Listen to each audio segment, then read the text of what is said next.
Well, as you're planning something, it actually always turns out different in theory than it does in practice.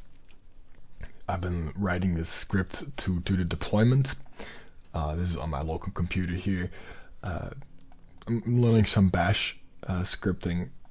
This apparently makes it so that the script fails fast. This is a way to do the webhook, but if the webhook fails, it doesn't break the script. And I've learned about setting some variables here, setting up the directories, remove any existing files, and then actually locking it, which was surprisingly easy. I thought that would be a very complicated thing to set up. And then just the easiest thing imaginable is just cloning the repo, and just for fun, sending a Discord webhook. It's not really functional. I don't really care about the webhook, but it's just fun to play around with. But as you can see, compared to the original plan,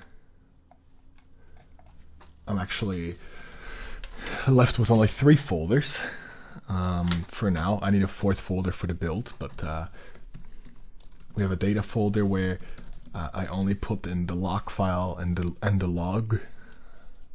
I don't think anything is in the log right now. No, there's nothing in the log file yet, but supposedly you want to put things inside of the log file. I don't really care that much. I'm still learning bash scripting, so to write the logs is still very confusing. And to prove it worked, I did a push to the server.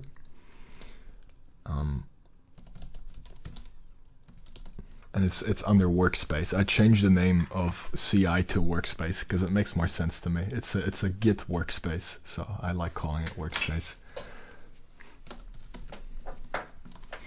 And then unintentionally, I have included the installation files for ProtonVPN in the repo, but it can be there. And if I go here into the README,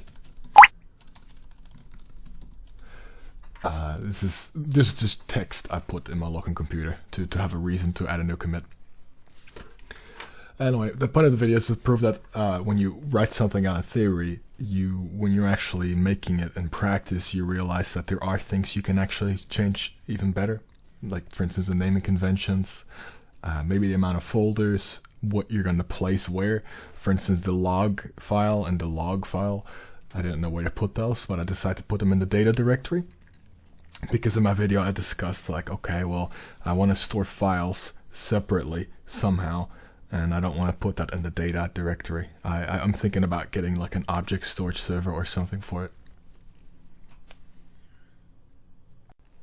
Oh yeah, and what you probably want to, I forgot to talk about this, so I'm re-recording this segment. One of the issues you now have is the next step, obviously, is to go from, if I can find my terminal here. The next step now is to take the workspace information here and build that into something useful. And you have the question, like, what is building? Well, if you have a Blazor app, you need to run Blazor commands. So to build that is a very application specific thing. So what I'm thinking about doing is including a script within the repo that executes the build commands necessary for this application, so that's not tied up into the actual deployment script. Because, okay, for this particular use case, it's very useful to, because it's the first time I'm doing this, to have like a .NET build command here that runs after the cloning. But consider that maybe it needs specific things and it evolves. Maybe in the future you need to run 2 other commands specific to this particular application. Then going into this script and having to change that kind of defeats the purpose of making a generalized deployment script. So it's kind of related to separation of concerns. So the question now is, do I want to create the build logic inside of this script? Or do I want to, in the future, turn this into a generalized deployment script that does some of these things for me, but isn't necessarily describing how to build a particular application?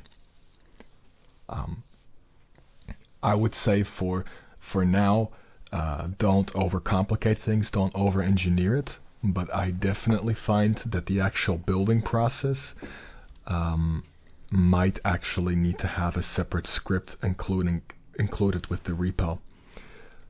But then, after you've built it, setting up this particular application also requires a specific process related to the application. Right? It's not generalizable. You might have one application which is a Blazor one and another one which is a Node one, and both of these have their own process of deployment. So I don't really know where to put the scripts for that.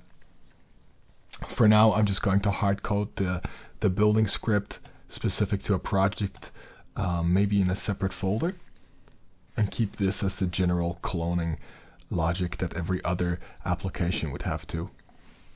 But again, I only have one application, so this is all over engineering. I'm gonna just write it here for now.